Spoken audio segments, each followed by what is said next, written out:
Just I'm concluding, madam. Madam, I'm concluding. धन्यवाद माननीय उपसभापति महोदय। मैं आपको बहुत बहुत धन्यवाद प्रेषित करती हूं। आपने मुझे इस महत्वपूर्ण बिल पर बोलने की अनुमति प्रदान की। माननीय उपसभापति महोदय, मैं अपनी बात की शुरुआत किसी तर्क से नहीं बल्कि एक अभिनंदन से करना चाहती हूं, क्योंकि री नीट के एग्जाम में हमारे देश के 11,21,000 विद्यार्थियों ने सफलता प्राप्त की और उसमें भी 58% से ज्यादा मेरे देश की होनहार बेटियों ने सफलता के परचम लहराए। उसके लिए मैं उन सभी को ढेर सारी शुभकामनाएं और उनको अभिनंदन करना चाहूंगी।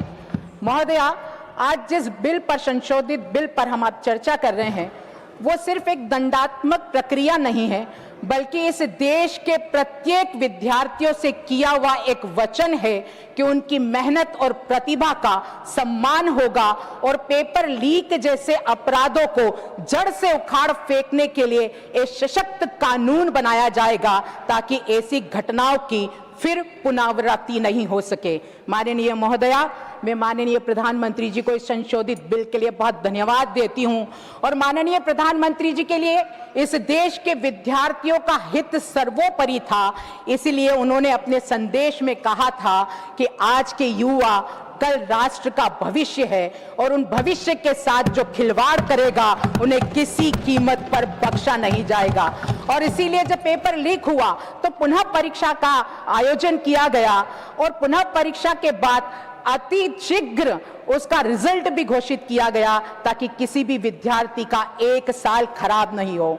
माननीय महोदय, इस पूरी प्रक्रिया में अगर हम देखें तो 4 से 5 महीने का वक्त लगता है, लेकिन अगर सामने इस देश के युवा का भविष्य हो तो इस देश ने ये पूरी प्रक्रिया मात्र 40 दिनों के अंदर की है। 551 हमारे शहर, 5,440 परीक्षा केंद्र, 13 भाषाएं और 20 लाख से ऊपर विद्यार्थियों की सफलतापूर्वक परीक्षा कराने का काम हमारी सरकार के द्वारा किया गया, क्योंकि ये विद्यार्थियों के प्रति उनकी प्रतिबद्धता थी। मगर दूसरी तरफ मुझे अफसोस है माननीय महोदय कि विद्यार्थियों के दुख पर बहुत से लोगों ने अपनी राजनीतिक रोटियां सेकने का काम किया। उन विद्यार्थियों के कंधे पर बंदूक रखकर चलाने का काम किया और निशाना सरकार को बनाया। जब लोकतांत्रिक व्यवस्था में जनता के द्वारा सब दूर से इनको हार मिली तो उन बच्चों के पीछे उनके स्वार्थ को सिद्ध करने का काम इन लोगों ने किया। बच्चों की बात को अराजकता की आग में झोंकने वाले न तो विद्यार्थियों के हितैषी हो सकते हैं, न तो इस देश के हितैषी हो सकते हैं माननीय महोदया। और इन सारे वाक्यों में जब माननीय प्रधानमंत्री जी को इन्होंने अनर्गल बातें कही तो मैं इनसे पूछना चाहती हूं, क्योंकि दिख रहा है साफ कि खंजर वही पुराना है, बस हाथ नया बदला है। मैं इन सब से पूछना चाहती हूं कि इस देश में निर्भया कांड जैसा दुखद घटना भी हुई थी, अब उस वक्त किन लोगों ने इस्तीफा दिया था? मैं इनसे पूछना चाहती हूं कि जब पंजाब में भी पेपर लीक हुआ तो किन लोगों ने इस्तीफा दिया? अन्ना हजारे के आंदोलन के बाद किन लोगों ने इस्तीफा दिया? इनको विद्यार्थियों के हित से कोई मतलब नहीं था महोदय, इनको तो सिर्फ इस्तीफे से मतलब था, इनके राजनीतिक स्वार्थ से मतलब था। अगर विद्यार्थियों के हित की अगर इनको चिंता होती तो उसके लिए समाधान निकालते। मैं इनसे पूछना चाहती हूं, इस देश में 7 दशक तक महोदय परीक्षा की पारदर्शिता की रक्षा करने के लिए एक भी कानून नहीं बना था, एक भी कानून नहीं बना था। इस 7 दशक की चुप्पी को तोड़ने का काम माननीय प्रधानमंत्री जी ने किया और 2024 में यह अधिनियम दिया और सशक्तता के साथ लागू किया। और मैं तो ये कहना चाहूंगी महोदया कि जिनकी किताब के हर पन्ने पर दाग हो बेहिसाब, जिनकी खुद की किताब के हर पन्ने पर दाग हो बेहिसाब, वो दूसरों को नसीहतों का पाठ पढ़ाते हैं जनाब। अब इनके इतिहास पर भी मैं नजर डालना चाहूंगी। 2004 में सीबीएसई की अखिल भारतीय प्री मेडिकल परीक्षा के पेपर लीक हुए, किसकी सरकार थी? 2007 में एआई की सबसे प्रतिष्ठित इंजीनियरिंग प्रवेश परीक्षा, तब किसकी सरकार थी? 2008 का प्री मेडिकल टेस्ट देश भर में लीक के मामले, कौन सत्ता में था? 2011 में एआई लखनऊ 11 लाख विद्यार्थी महोदया, 11 लाख विद्यार्थी प्रभावित हुए, कौन सत्ता में था? 2012 में एम्स की पर्चा लीक हुआ, बाजार में पर्चा घूमता रहा, किसकी सत्ता थी? 2013 में महाराष्ट्र का एचएससी परीक्षा लीक, कौन सत्ता में था? माननीय महोदय, मैं उत्तर प्रदेश की भी बात करना चाहूंगी। 1993 में समाजवादी पार्टी ने चुनाव में खुला वादा किया कि कल्याण सिंह जी की सरकार का नकल विरोधी कानून को वो समाप्त करेंगे। इस देश ने पहली बार देखा कि नकल कराने की बात को कोई भी अपना चुनावी को घोषणा बनाए, ये बहुत खतरनाक है। और सत्ता में आने के बाद माननीय महोदय, इन्होंने उस कानून को समाप्त भी किया और खुले बाजार में नकल परोस के रख दी, और आज ये नकल की बात ही करते हैं। माननीय महोदय, राजस्थान की बात करूंगी। 2021 से 2023 के बीच रीट सहित बड़ी भर्ती परीक्षाओं के पर्चे बार बार लीक हुए, और जब उनसे जवाब मांगा गया तो उनका ये कहना था कि जादू और टोना टोकते से पर्चा गायब हो गया।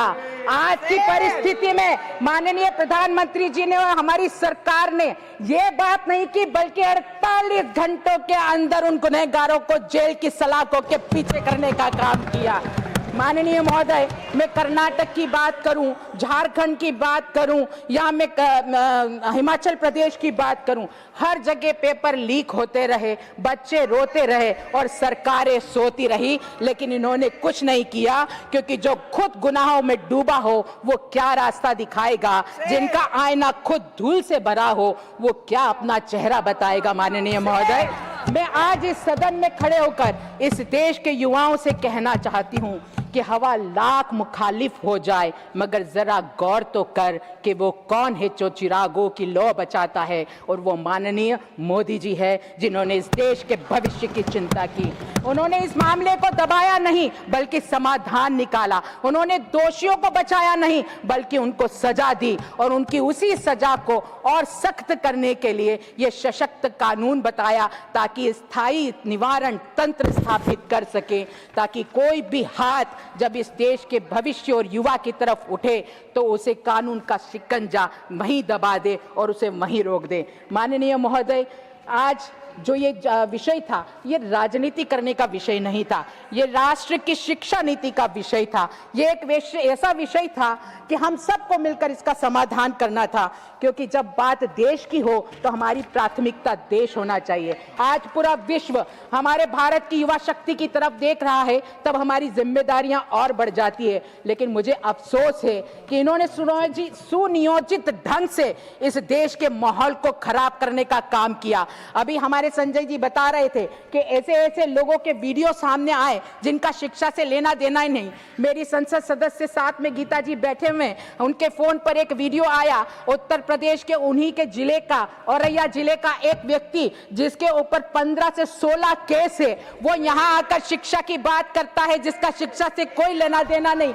ऐसे कई बात है, ऐसे कई वीडियो है जो ये बताते हैं कि इस देश के माहौल को सुनियोजित ढंग से इन लोगों ने खराब करने का काम किया। बल्कि दूसरी तरफ माननीय प्रधानमंत्री जी तो इतने संवेदनशील हैं माननीय महोदय, कि वो इस देश में परीक्षा के पहले बच्चों पर परीक्षा से चर्चा करते हैं, ताकि उनका तनाव कम हो और तनाव मुक्त स्थिति में वो अपनी एग्जाम दे सके। माननीय प्रधानमंत्री जी ही थे जिन्होंने नई राष्ट्रीय शिक्षा नीति 2020 को लागू किया, ताकि कौशल विकास से जुड़ सके और हमारी शिक्षा सुदृढ़ हो सके। आज शैक्षणिक विस्तार क्षमता को भी मैं बताना चाहूंगी महोदय। विश्वविद्यालयों की संख्या 2014 में, उसके पहले 760 थी, आज बढ़कर 1338 हो गई है। आज मैं बात करूं HEI की संख्या 51,000 से बढ़कर आज 70,018 हो चुकी है। IIT की संख्या 16 से 23 हो गई है। IIM 13 से बढ़कर 21 हो गए हैं। एम्स की संख्या 7 से बढ़कर आज 20 हो गई है। 2014 के पहले 387 मेडिकल कॉलेज से हमारे स्वास्थ्य मंत्री यहाँ बैठे हुए थे, आज दुगने से अधिक 818 हो गए हैं, जबकि एमबीबीएस की सीटें 51,000 से बढ़कर 1,28,000 हो गए। ये आंकड़े नहीं है, ये इस सरकार की विकास की बातें हैं और ये बताती है कि इस सरकार देश के साथ है, देश के युवाओं के साथ है। इतना ही नहीं, 1,40,00,000 से अधिक नौजवानों को कौशल प्रमाणन, 1,40,000 से अधिक मान्यता प्राप्त स्टार्टअप, ये सारे वो आंकड़े हैं जो ये बताते हैं कि ये देश के साथ हमेशा ये सरकार रही है। बस 2 मिनट की बातें मैं और कहना चाहूंगी। माननीय महोदय, मैं देश के बच्चों से ये कहना चाहूंगी कि 2047 का विकसित भारत, ये आने वाले जब हमारा हम 100वां स्वतंत्रता उत्सव मना रहे होंगे, जब इस देश के युवाओं के हाथ में ये भारत होगा, इसलिए बरगलाने पर मत बगले, क्योंकि ये आज हमारा जो सरकार है वो कल भी आपके साथ खड़ी थी, आज भी आपके साथ खड़ी है और आने वाले कल में भी आपके साथ खड़ी रहेगी। इसी के साथ मैं पूरे मन से इस बिल का समर्थन करते हुए अपनी वाणी को विराम देती हूँ। बहुत बहुत धन्यवाद। Doctor Jitendra Singh ji to reply to the discussion.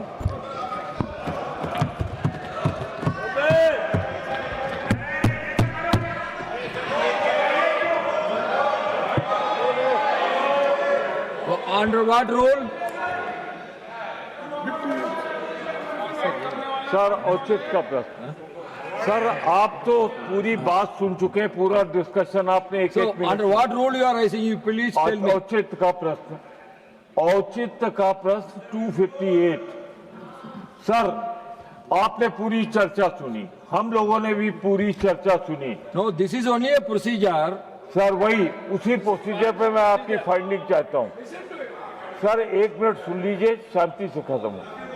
मैं आपसे एक चीज कहना चाहता हूँ, आपने सारे सदस्यों को सुना, विपक्ष के सबने जो सवाल उठाए, मैं दावे से कह सकता हूं कि वो सारे सवाल एक ही थे, जो जुल्म जाति उन नौजवानों के साथ, छात्रों के साथ हुई है, लाठियों की बात हुई, पिलेट की बात हुई। तो हमें एक उम्मीद थी कि सदन में चर्चा समाप्त होने के पहले माननीय गृह मंत्री जी आएंगे, श्री अमित शाह जी आएंगे, पर ये धोखा है। Doctor Jitendra Singh ji to reply to the discussion, please. Please take your seat. Please take your seat. Yes. Chairman sir, Now leader of the House, please. Sir, बहुत जिम्मेवार।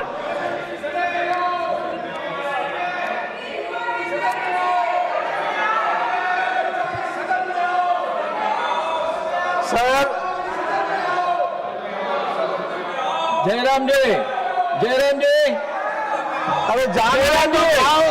You want to sit and listen? You sit and listen.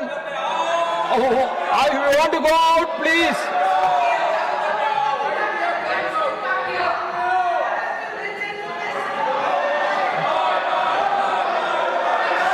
Now, honorable leader of the house, please. Sir, मैंने आज सुबह ही कहा था कि विपक्ष मुद्दा विहीन हो गया है और आज इन्होंने अपने काम से और अपने करतूत से इसको चरितार्थ कर दिया है कि विपक्ष मुद्दा विहीन हो गया है, इसके पास कोई मुद्दा नहीं रह गया है। आज लगभग 8 घंटे चर्चा चली है, हर एक सदस्य को पूरा बोलने का अधिकार दिया गया। सत्ता पक्ष ने सारे विषयों को बहुत संवेदना के साथ सुना और उसके साथ साथ अभी जब मंत्री जी जवाब देने के लिए खड़े हुए तो गैर जिम्मेदाराना व्यवहार विपक्ष का रहा है, जो वॉकआउट करके जा रहा है, गैर जिम्मेदाराना। और इसीलिए मैंने कहा कि इनको चर्चा में कोई दिलचस्पी नहीं है। They have got no respect for democracy. They have got no respect for parliamentary procedures. They have got no respect for parliamentary democracy.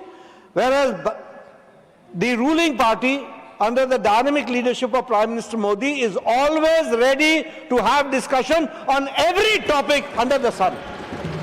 और ये बात आज फिर से चरितार्थ हुई है।